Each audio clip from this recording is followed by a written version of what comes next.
General Secretary in Trafficking Human Foundation. We are here for a seminar today, and the topic of the seminar has been set as Global Human Trafficking. Our keynote speaker is Brooke Benitanego. I would like to welcome our president, Mr. Motivational Haq, who is also the master planner of this foundation.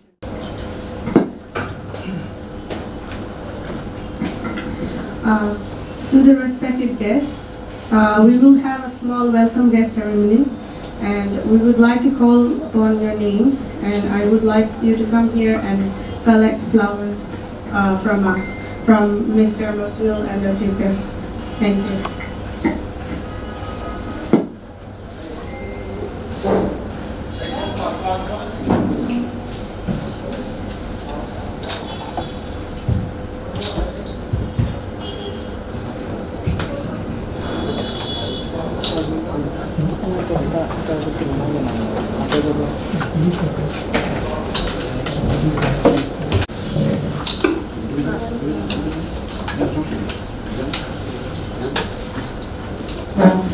Sir, please do the honor with our chief guest, Mr. Thomas Justin.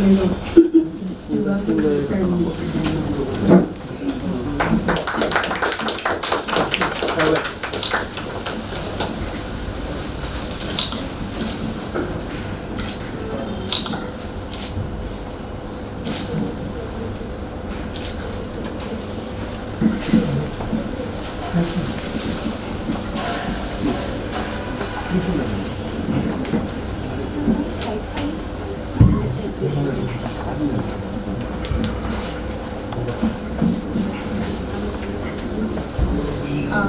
According to the rule, I'm supposed to be the one to present you with the flowers. Very good. I'm honored to receive them. Thank you.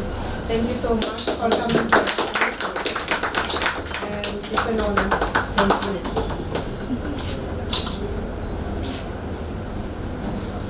Thank you.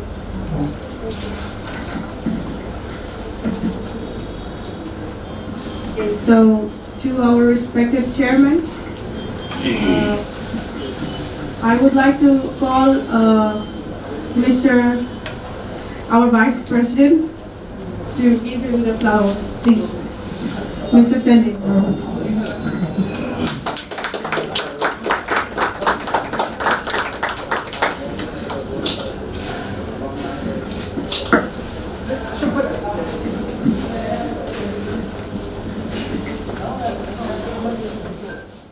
I would like to welcome Mr. Salim Ahmed for the flowers, and please ask us to the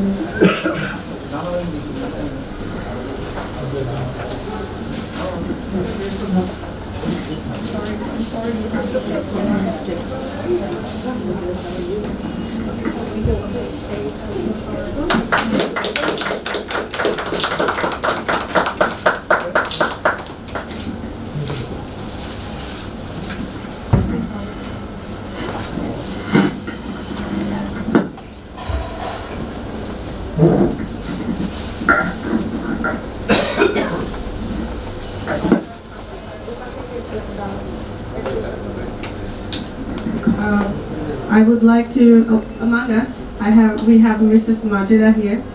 So please, Ashraf, please go ahead. I apologize again for and she is the former barrister Simon Sadi. Please come up. Okay. Maybe Ashraf can help.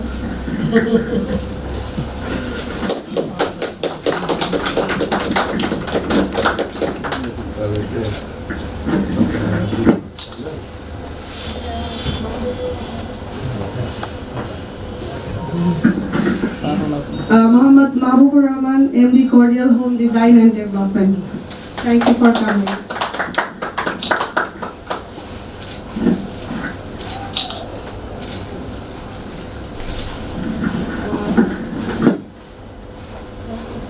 Mr. Muhammad Barkatullah, MD Pixel.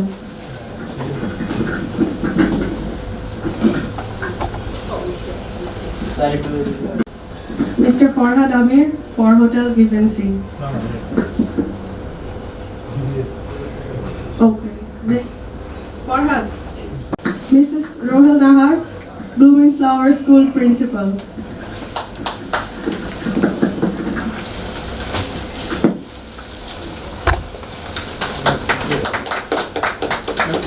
And then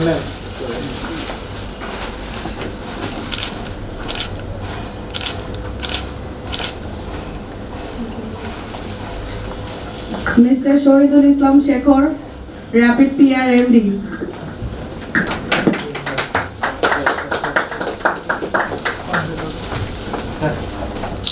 Thank you so much, sir, for coming.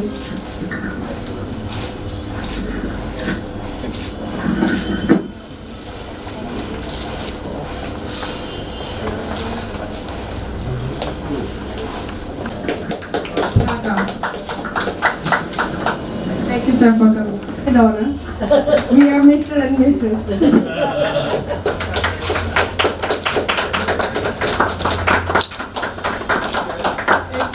thank you.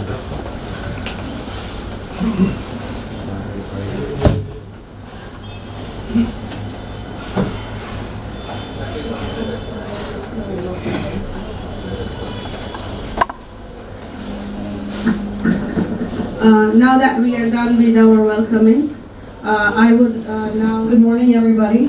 I want to welcome you to our presentation today. And I want to thank everybody for coming today. I know it's a holiday Saturday here. We appreciate you being here and coming to hear our presentation.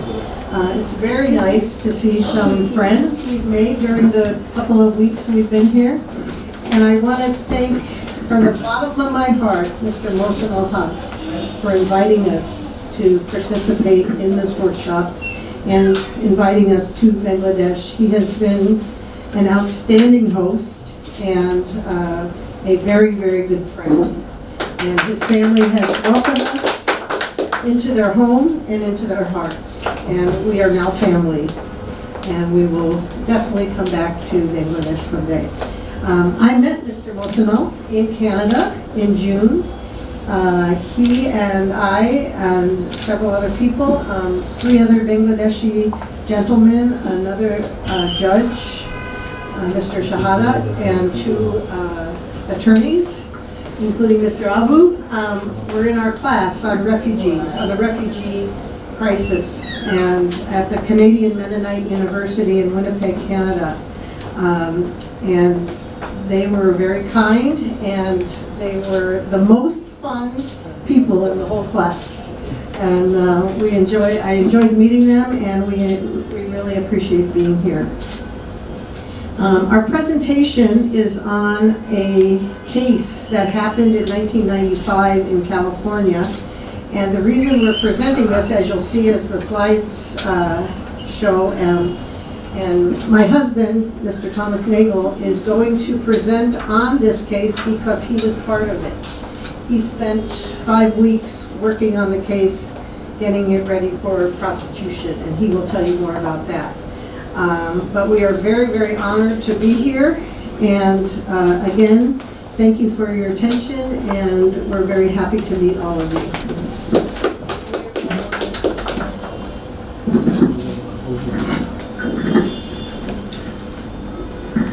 Good morning, everybody. Assalamu alaikum. My wife Brooke and I served the Department of Industrial Relations in California as Deputy Labor Commissioners. And as Deputy Labor Commissioners, we were entrusted with the work of guaranteeing that people who work were paid properly and enforcing laws against child employment and protecting workers who were injured on the job and making sure that they had remedies. Part of the work that I did for a number of years was on a special task force in 2 industries in California, in agriculture and the garment industry. Agriculture is an enormous industry in California. It is bigger than Silicon Valley, it's bigger than Hollywood, It's a multi-billion-dollar industry and relies critically on migrant labor, often illegal migrant labor, mostly from Mexico, but also from other Central American countries. The garment industry is centralized in Los Angeles, and it depends largely on immigrant labor as well, from Mexico, from El Salvador, from Guatemala, from the Philippines, from China, from Vietnam, from Thailand. Poor, hungry, vulnerable people who really need to work. The story that we're telling today has to do with one case, and it occurred in 1995. Our work involved doing inspections of workplaces. And when we did inspections, we didn't make appointments. We didn't call the employer and say, we'd like to come by, what would be a good day? What would be a good time for us to visit your place of business? We don't make appointments, we just go. We show up unannounced, we walk in, we have a right under state law to be there and to enforce the law. And we don't want the employer changing the records or hiding people or hiding anything. We want to find out what's going on. One of my colleagues, T.K. Kim, heard a rumor about a place just outside of Los Angeles, just to the east of Los Angeles, where Thai women were being held as slaves. Yes, we're doing some slides here. In the upper left corner, the women sitting there were women who were enslaved in El Monte, California. So my colleague, T.K. Kim, found out about this, and within 20 hours, he organized a strike force with a Thai community center, with the U.S. Department of Labor, with the El Monte Police Department, and with the Labor Commissioner's office that I was a part of. And at 5 o'clock in the morning, we went in. And the place was completely enclosed with chain link fence, with heavy wire and locks locking the gates, with cantina wire and barbed wire. It was a prison. We cut the chains, smashed the doors open, and began our investigation. We found 72 women from Thailand who had been induced to come to the United States to have good jobs. They paid $4,000 to $5,000 to $6,000 each to be transported into the United States. When they left Bangkok, they were put in nice dresses with lots of jewelry to give the impression that they were tourists. When they arrived in Los Angeles at the airport, the traffickers took all the jewelry, took the nice dresses, and took them to this place in El Monte, where they were enclosed and forced to work. 16, 18, sometimes 20 hours a day, 7 days a week. They were told that they had to pay off their transport. Plus, they had to pay rent for where they were living. Well, where were they living? They were sleeping on the floor, 10, 11, 12 in a room, and they had to pay rent for this. It's like paying rent for your prison cell. The women were terrified. They were frightened. They thought they were in trouble when the labor commissioner and the police came in.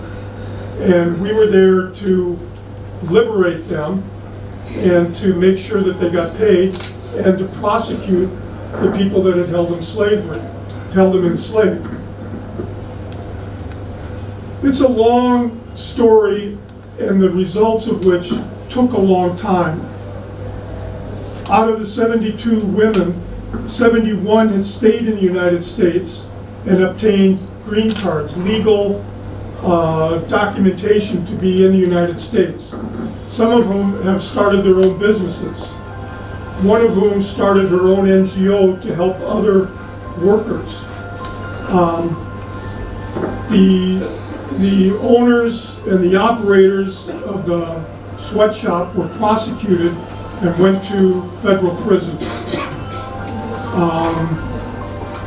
There are other, when we look around, you know, we know, you know, there are many, many stories around the world of slavery, of forced labor, of horrible, horrible hardships that workers suffer.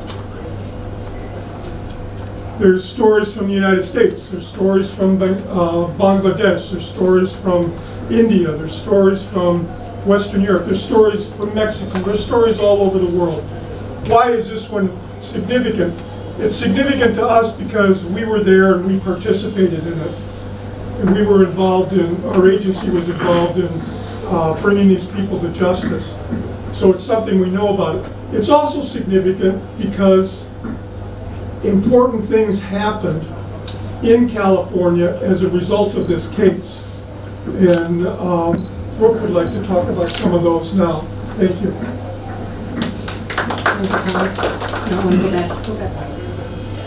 So this case led to many things over many, many years. It was first recognized as the first case of modern slavery in the United States.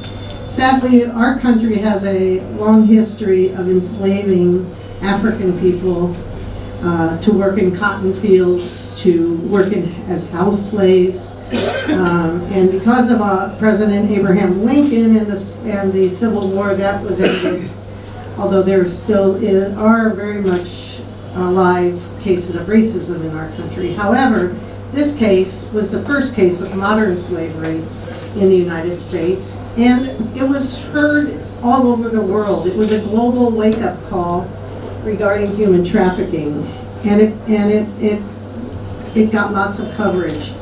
And it was the start of the anti-human trafficking movement in the United States that resulted in many different laws, statutes, and organizations being formed.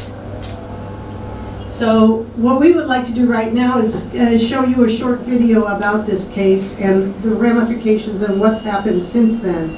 They did a story 20 years later with some of the people that were enslaved in this apartment building, and they talk in this video about their lives now and what it was like then, and we'd like to show that to you. So you could do that for us. So we could call your attention, maybe turn some lights down if possible. Light lock করতে বলো না, এখান থেকে lock করা switch তো মানে নেই।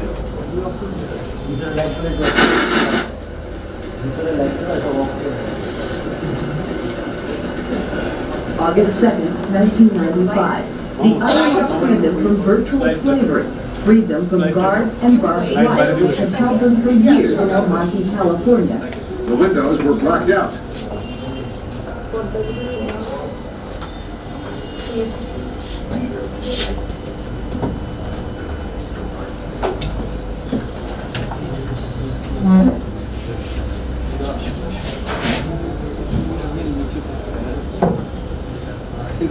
Order call থেকে হাতে দেওয়া হবে। হ্যাঁ, আর হবে না, এটাই better. We'll do the best we can. Yeah. আর হবে না। Okay. Let's try that. Okay. I hope it's more visible now. Yeah. And soundproofing was installed, allegedly to keep neighbors from hearing or seeing the near 24-hour-a-day operation.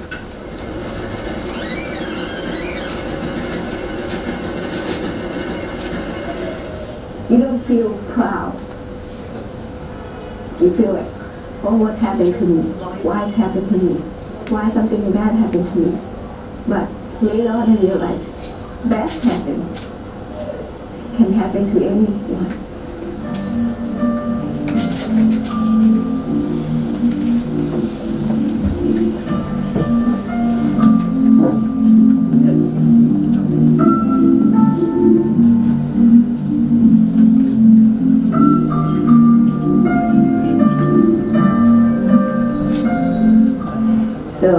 I came here looking for work to support my 2 kids and my parents and my family, of course, a farmer, very poor Thai country family.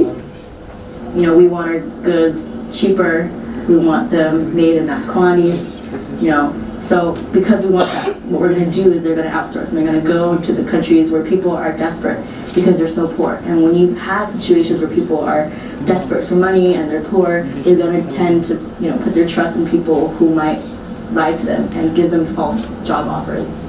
When somebody keep threatening you the same thing every day, at first you're not afraid of it. They were saying that, oh, the American people, they're not as nice as you thought. You go out there, they rape you, they kill you. All you heard is bad news. It's just like you don't know who to believe. But because we don't speak English, it's hard.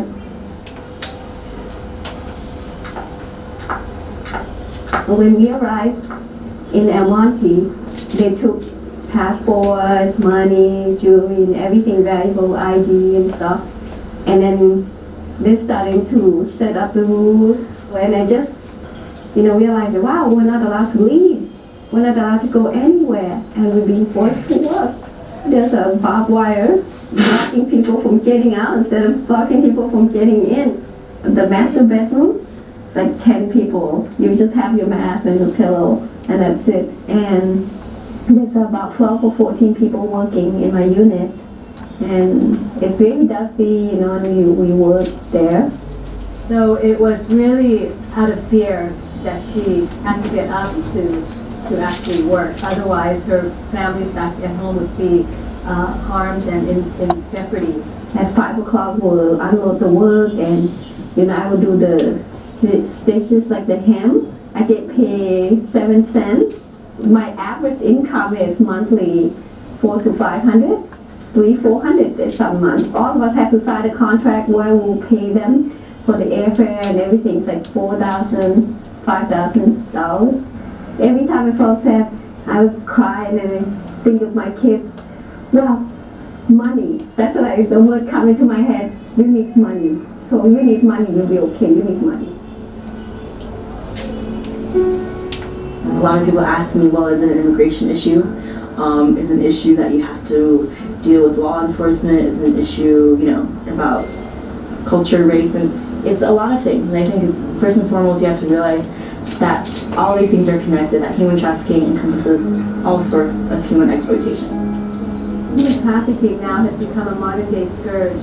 We have now over 27 million people who are in slavery-like conditions around the world. The high price of low cost is very important because it could mean you're making purchases that are linked to slavery. And we like to have that on our conscience as a people, as a nation. I hope not. We were rescued by the labor commissioner and the immigration, people who work there, and also Chansey from Thai CDC were there. They went in like around 5 o'clock, and then we didn't open the door, and they had to use the axe to break into the house. So they broke the garage door to get in, to get us out. They didn't know what to do. They interviewed, and then after that they took us to the holding tank, in downtown LA. So it's just like, okay, jail before, even more jail. Rojana is an incredible person from the time that I met her until today. She has shown remarkable resiliency and human spirit that's just uncomparable. She is combative, stubborn, relentless, and unwilling to give up. She makes a great activist and social change agent. I was told about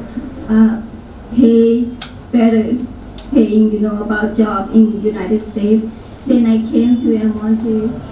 Ever since then, I always have to do the campaign, so not to let people forget about us. We have to fight with the lawsuits, like 7 years until we get settled with money and stuff like that. It's not a huge amount, but it's just like, it's a token of justice. That's what I call it.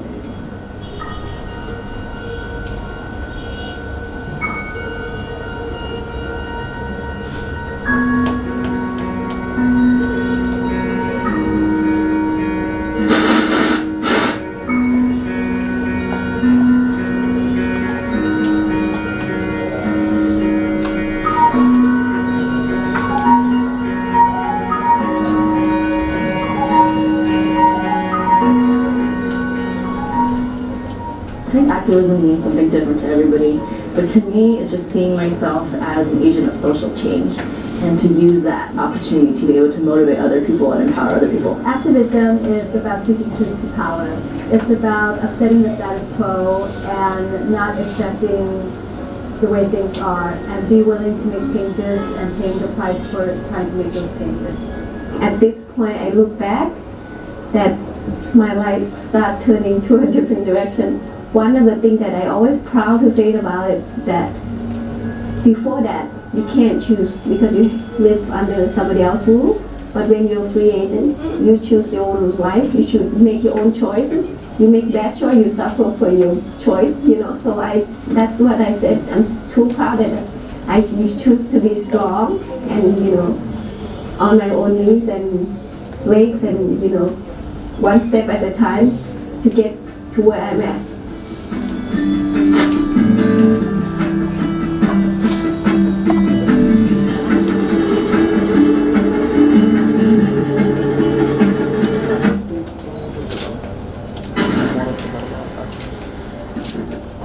Thank you for watching our video. I hope that really gives you a clear idea of what these people went through and how they've come out on the other side. And one of the key things that I take away from this experience with the people in El Monte is that it empowered people to take action.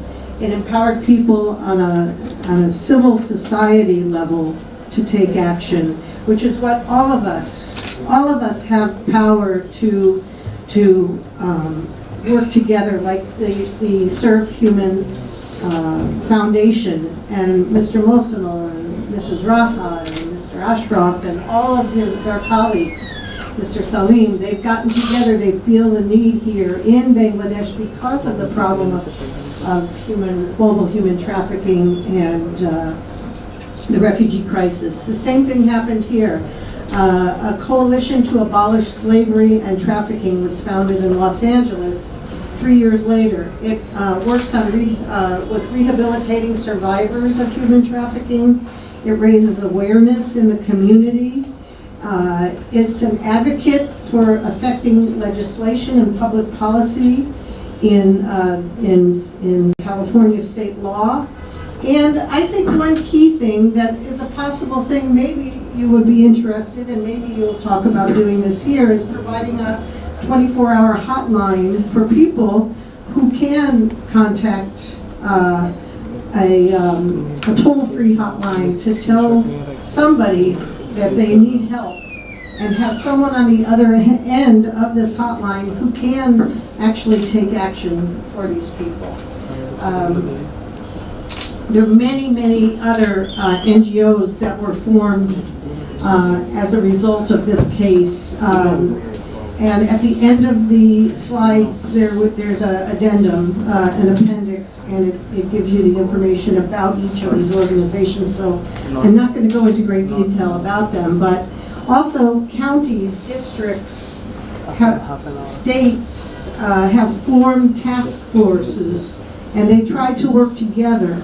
Because the more people work together, the more NGOs that work together, the more there are coalitions, the more power you have.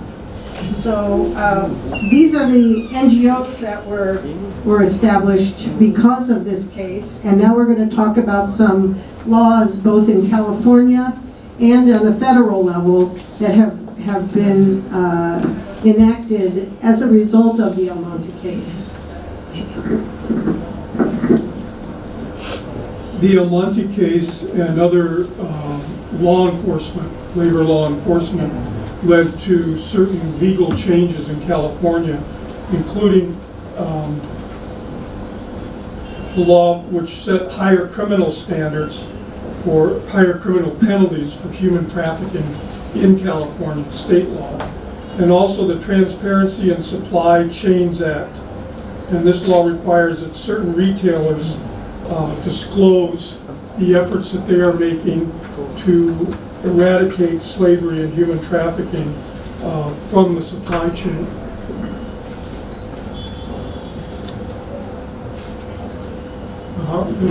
requires that they verify what the supply chains are and conduct audits to ensure that their suppliers are complying with the law.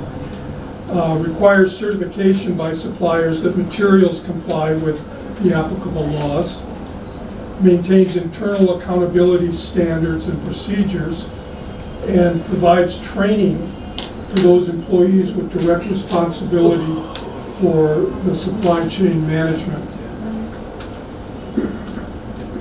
So this law is pretty limited, though. It only requires that companies disclose that they've done these things. Many large companies, Adidas, Nike, all kinds of garment manufacturers do have their own internal self-policing departments to investigate and require that companies that they do business with in Bangladesh, in India, in Thailand, in Vietnam are not using slave labor. However, that's very difficult to enforce, and I'm hoping one of our panelists, Mr. Ashik, can go into this further, because he will tell you about the situation in Malaysia regarding this. The only remedy under this statute is an injunctive relief, where you can file with the California Attorney General's office, and the only remedy is requiring that employers comply with this statute. This is just a picture I wanted to show, because I believe this is in China, and we have a colleague that does health and safety training at big companies, in big garment manufacturers in China, to help with health and safety issues. But some of these companies have 60,000 employees or 30,000 employees in one place, and they're like small cities, and this is one company in China. But another very important case, a federal case, was enacted in the year 2000, called the Trafficking Victims Protection Act. It was changed in 2003, or added to in 2003, 2005, 2008, and 2013, and it is now called the Trafficking Victims Protection Reauthorization Act. It has a lot of information in it. I'm not going to go into great detail about this act, and you can look it up on the internet. But this act authorized the opening of an office under the U.S. Department of State called the Office to Monitor and Combat Trafficking in Persons. And this office publishes an annual report every year called the 2017 Trafficking in Persons Report. And it looks at countries all over the world who, where's my next slide?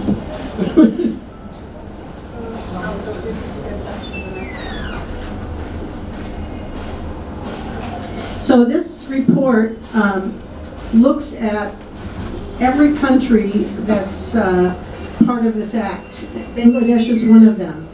The report rates countries on a tier system. And tier 1, these countries are fully complying with the regulations and requirements of the act. Tier 3, these countries do not comply.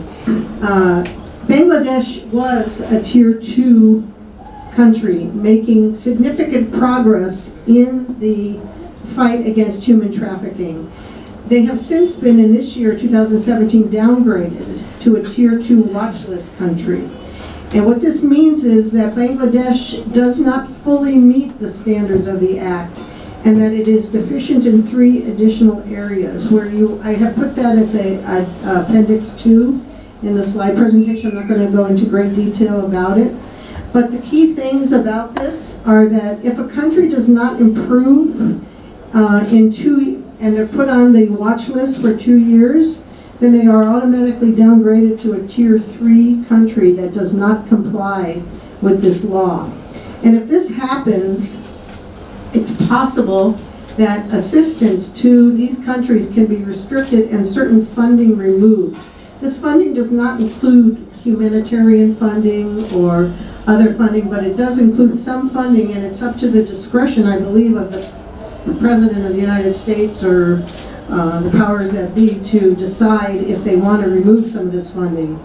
And the projection of the United States in 2018, they plan to provide Bangladesh with $138,460,000 in funding. And if it continues in a downward manner, it's not definite, but it's possible that it could mean that Bangladesh would lose some funding from the United States.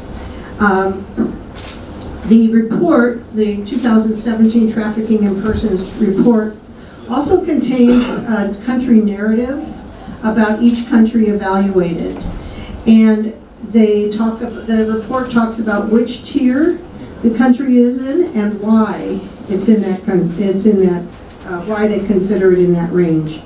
The report makes recommendations to each country on how they can improve, and I know that one of the recommendations to Bangladesh is that there is a group of, I believe it's 750 companies that recruit Bangladeshi people to do work in other countries, because we were in Dubai, we met Bangladeshi taxi drivers, we met Bangladeshis in many different countries. I believe that the fee that can be charged to these people is a maximum of around $1,200 US. Some of these businesses are charging people up to $6,000 to find them minimum wage, low-paying jobs in other countries that they have to pay back. And it puts them in a position of vulnerability. It puts them in a position where they can be trafficked. And this is a labor issue, and the U.S. government Department of State recommends that this way of employing people be looked at in Bangladesh and maybe possibly changed. The report also includes an analysis of the performance of each country. They look at three different sections: prosecutions and convictions in each country, how victims are protected in the countries, and how prevention is working for future cases. And the last part of each country narrative is a trafficking profile. It talks about, are the workers who are being trafficked from Bangladesh, are they sex workers? Are they trafficked for labor? Are they trafficked for other reasons? It's a very interesting report. It would be good if you would like to look at it, and you can see the URL at the bottom, which I believe you have a copy of, maybe, or you can get a copy of. Okay. So our conclusions today are that human trafficking since 1995 with the Almonte case globally has increased. Suffering has increased. The numbers have increased exponentially. And that in order to address these problems, we need to address these problems and find solutions globally. But we also need to look locally in our communities and what we can do as citizens and what we can do as individuals and what we can do as civil society to assist our governments in making the situation better. It's nice to have laws on the books. It's nice to have statutes on the books. But it's not sufficient if the political will is not there. If these laws and these statutes aren't being enforced, or there's not enough staff to prosecute people, then it's just a piece of paper with a law on it. And I believe, and my husband Thomas believes, that civil society plays a very important role in the crisis, and that's why we're here today. We're here today to try and brainstorm, to come up with ideas, to come up on ways that we can work together. Thank you very much. Dhanyabad. Thank you. Thank you so much, Mr. and Mrs. Nigel. We are at the end of the first session. We will have a panel discussion immediately after the tea break, and we would like all of you to participate. after that, there will be some few more presentations and participants to be talking about. So once we come back from the tea break, you are most welcome to join the second session. Thank you. Does anyone have any questions at this point that we can answer quickly? Otherwise, we can talk. We will be here along after the panelists make their presentations to answer any questions, and we're here for the duration. Okay, very good. Thank you for your attention. All the presentations are done.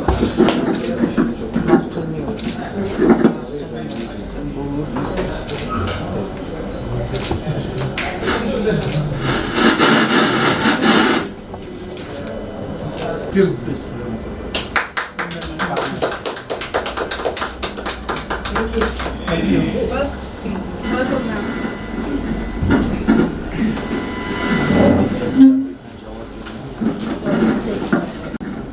On the computer, it's down already. You had a small grey tea. Not tea, but a good food, right? For a break. Not water. Okay. Water.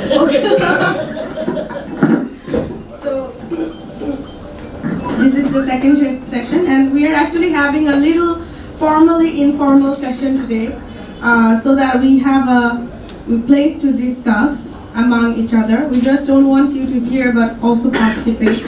So the second session is all about discussion.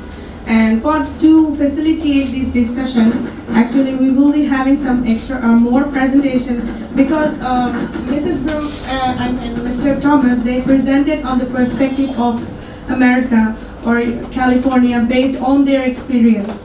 So now we should also know what's going on in our place and our other, because it's a global discussion, so there should be some other examples. So we have few other participants here who are right now, we have 2 law students with us who would be presenting for us the Bangladeshi part, their law and the human trafficking situation, and there is another person from Migrant 88, and he would be giving an overall idea about the same thing on a global human trafficking and refugee crisis.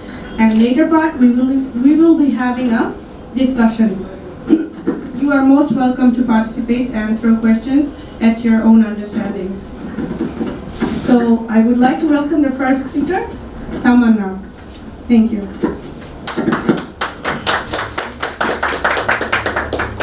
Thank you.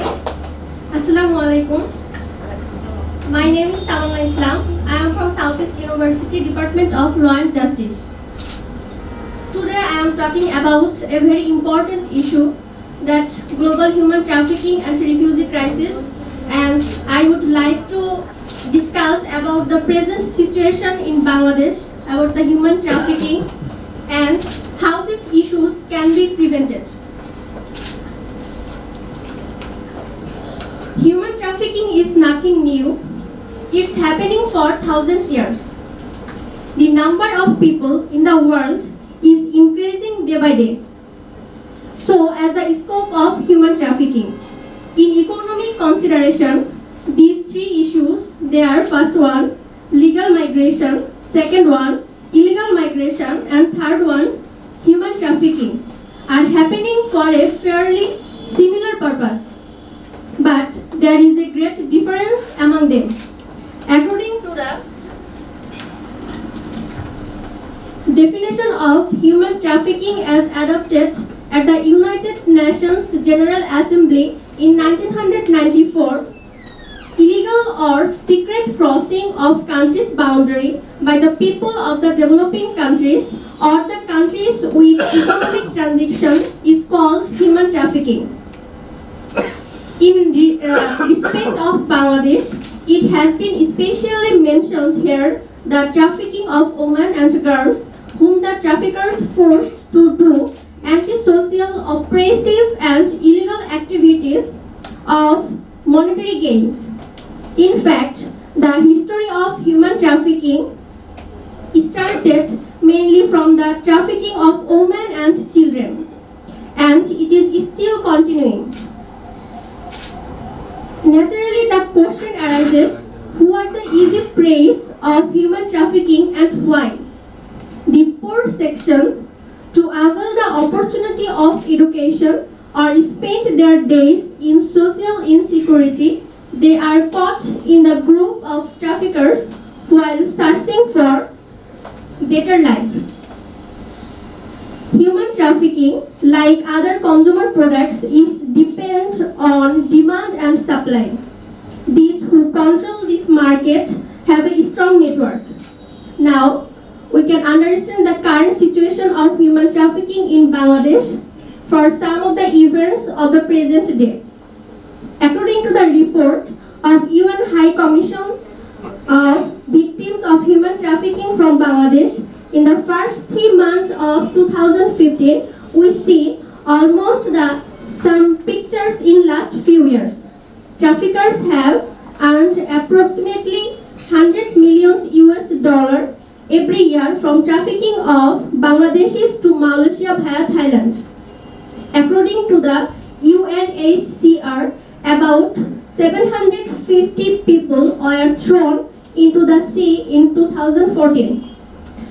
From the media, we have learned that thousands of people, government and their collective efforts would play a strong role in reaching the desired goal. Our expectations are to stop the hateful activities like human trafficking in Bangladesh soon, but it cannot be stopped overnight. It will take time. However, we must set our goal to stop human trafficking without any delay and start think of formation of a common platform on this issue with our neighbors and simultaneously ensure the implementation of the concerned law, including creation of awareness among people. Thanks for patient hearing.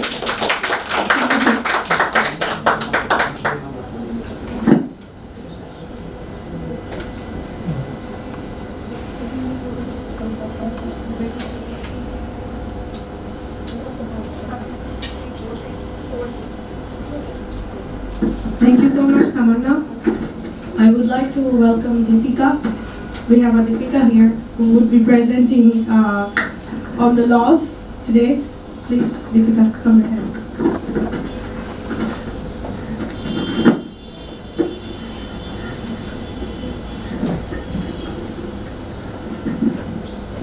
Thank you. It's almost 12 p.m. so it's a very good afternoon to all of you. First of all, I would like to introduce myself. I'm Deepika Rani Das from Southeast University, Department of Law and Justice. Today we are attending on a seminar, which is the topic for the seminar today has been selected as Global Human Trafficking and Refugee Crisis. And it's undoubtedly a very good initiative towards digitalizing the world to combat against the prevention of human trafficking and refugee crisis globally.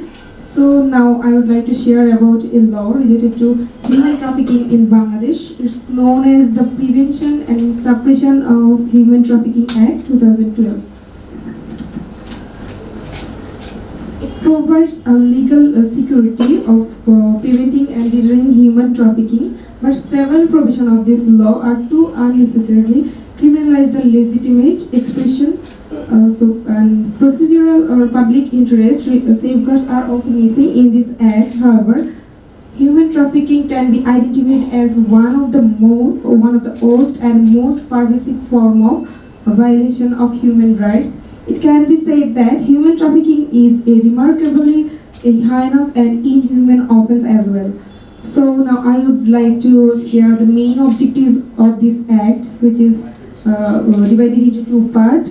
That to prevent and suppress the human trafficking and ensure victims' protection.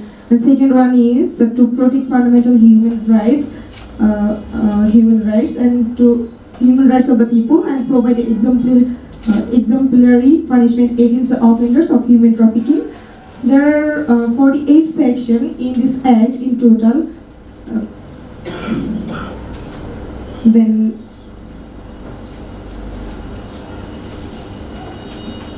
according to as per section 7, penalty for the organized offense of human trafficking is death sentence or imprisonment for life, or rigorous imprisonment for not less than 7 years, and fine not less than 5 lakhs. Lastly, it can be said that this act can be regarded in Bangladesh as first international standard legislation, as well as being comprehensive and updated to be considered as anti-human trafficking instrument, but the challenges will remain in its implementation. Now the second part, which is refugee crisis. According to Black's Law Dictionary, a refugee is a person who flees or is expelled from a country, especially because of persecution, and seeks haven in another country. However, 1951 Convention relating to the refugee status, Oxford Dictionary also defined the refugees. Now I'd like to share the relationship between the human trafficking and refugee crisis. The worldwide refugee crisis largely supported by the historic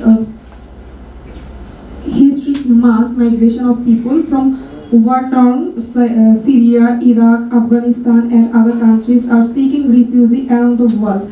Many of these individuals are unaccompanied minors and are at even in greater risk of exploitation, with no social support from their family and sometimes no support from their host country where they are seeking refuge. Some of these individuals have been targeted by the human traffickers who are taking this opportunity to exploit their vulnerability. Right, and then many of unaccompanied refugees youth have entered the sex industry, or as a result having no other means to support themselves. Many of the teenage boys, a group of often overlooked as potential sex trafficking victims, are trading sex to meet their basic needs. In a report, it was published that approximately 10,000 unaccompanied refugee minors are unaccounted for and may have been trafficked by the underground criminal network. So it's in a total, I would like to say this problem as a worldwide global problem as well, and it's not possible for all of us to solve this problem within a seminar or within a meeting. So it needs local solution as well as global solution by many ways, I think. So that's my presentation, and thanks for hearing my presentation. Thanks to all of you. Thank you, Mr. Thomas and Mr. Nagin. Thank you. Thank you, sir.